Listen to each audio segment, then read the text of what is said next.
Okay, let's get started. So once you've logged on, let's go to Customer and Leads and then select Customers. What we're going to do is look up the customer that we want to work with.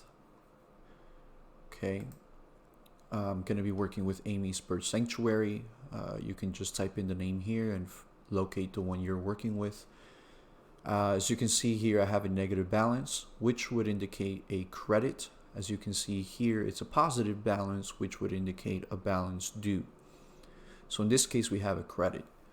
The easiest way to provide a customer a quote-unquote receipt that shows the open balance is by going to New Transactions and Statements. Here, I would recommend that you use the open item. The balance forward is going to show in one line the balance that's coming from the prior month. So in this case, it's 6/8/278. So if we open the preview, you'll see that it shows you the balance forward.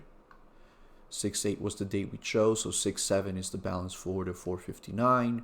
We see an invoice for 108, increasing the open balance, and then the 108 was paid, and a $220 amount was paid, reducing the balance to 239. Then we have another payment of 500, giving us a credit of 261.